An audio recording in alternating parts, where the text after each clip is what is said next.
Welcome to the Scalpel of Truth podcast, the members-only inner circle club for VIP bachachos, with your host, Leisa Krause, the bitchin' beautician, also known as the Profit Queen. And don't worry, the cursing and salty language is already included in your club fees. As a business consultant with over 30 years in the industry, Leisa is a no-nonsense profit strategist, international speaker, motivational sales trainer, and thought leader. Known for her bold, unapologetic style, she coaches med spa owners, managers, and providers all over the world to become high-end profit powerhouses. Her practice growth strategies are sharp, her stories even sharper, and her panache for bringing the spice, the sharpest. So get ready to transform your practice into a wildly successful luxury brand. Buckle up, bachachos. Leisa is about to slice and dice another episode of The Scalpel of Truth.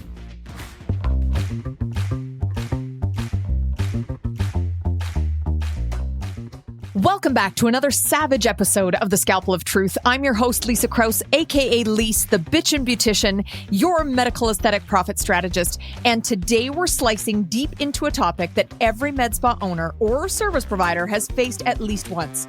And if you haven't, buckle up. Unfortunately, it's coming. Patients that leave a 1-star review and still think they're coming back for more treatments.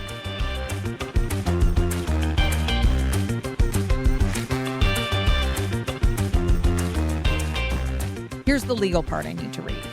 This podcast is presented solely for educational entertainment purposes. Guys, I'm just your beauty business bitch. I'm not a licensed therapist or an HR representative, nor am I a lawyer. This platform's used to share my experiences with what's made me a successful service provider, a manager, and a business consultant for those whom I coach. Got it? Beautiful.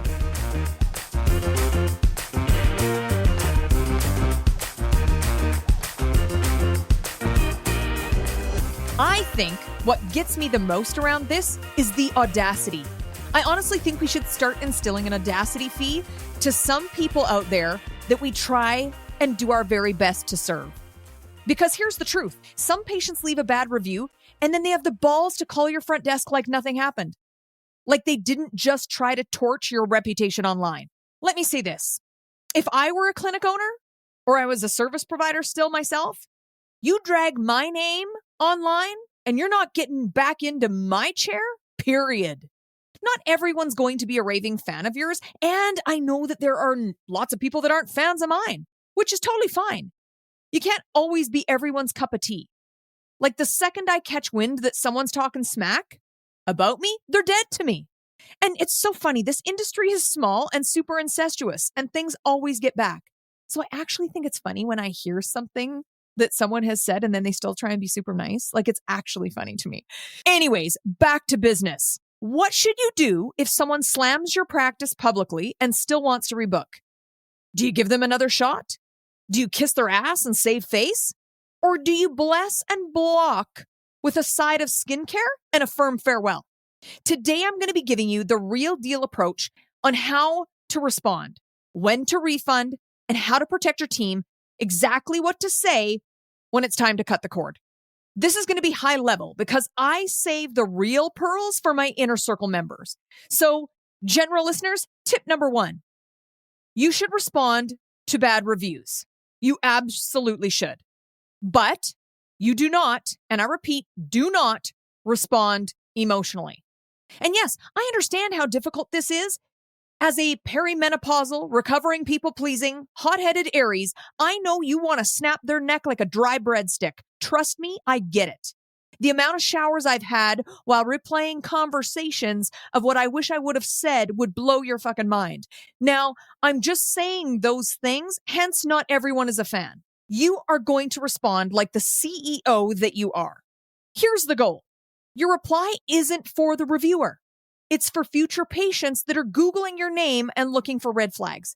You want your response to reflect poise, professionalism, and that you've got boundaries and that you don't put up with bullshit. So here's a script that you could use word for word. Thank you so much for your feedback. While we regret your experience didn't meet expectations, we do take all concerns seriously. We've reviewed your feedback internally, and we wish you all the best in your future aesthetic journey. Boom. Short, sweet, no apologies, no explanation, no war in the comments, straight up facts. Tip number 2. Why did it feel so personal? Because it was fucking personal. You gave the patient your time, your expertise, and your energy, and they publicly bitch slapped you in the face. Here's what I tell my clients, though. Don't treat after trauma. You're not obligated to let someone back in just because they want back in, especially if your team feels unsafe, uncomfortable, or flat out resentful.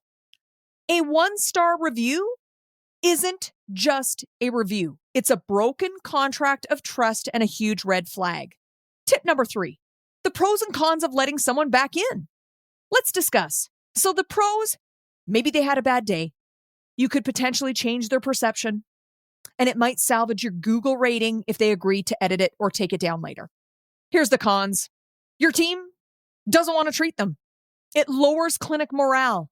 It opens you up to potentially and likely more drama, and they've shown you who they are, so fucking believe them. If somebody walked into your house, insulted you and your cooking, stormed out, would you invite them over for dinner again next week? Fuck no. Tip number 4, your clinic, your rules. This is your empire. Your energy is your currency. If a patient costs you peace, they're too expensive. And if they've shown you a pattern of disrespect, they don't get another chance to access your time, your talent, or, quite frankly, your team. And yes, I said it, your team. Because it isn't just about you. If your receptionist is dreading their call, if your injector is nervous to treat them again, that's all you need to know. I don't give a shit who the patient is. They could be somebody of great importance in the community. They could be someone influential. They could be someone that you are related to, and it honestly doesn't matter. There are ways to deal with the fallout instead of compromising your boundaries and, more importantly, your nervous system. Alrighty, general listeners, that's a sneak peek. We are about to dive in the inner circle to the rest of the content where I do not hold back. And here's what you're getting in the inner circle. You're getting my exact offboarding protocol, what kind of parting gift keeps things classy and protects you, refund rules, and a full script for your team to use when the trolls try and come back. So if you want this rich episode full of content, I invite you to head over to thescalpeloftruth.com to join the inner circle if you haven't already. For only $19.99 a month, like that's $19.99. That's it. You get weekly consulting, which is by far the most affordable in our industry. And I fucking know that for a fact. If you do not have that to invest in your business, I'm going to pray for you, first of all. Okay, you need my prayers. Inner circle, let's do this. You with me? Let's go. Don't want to wait to see things stay the way they are.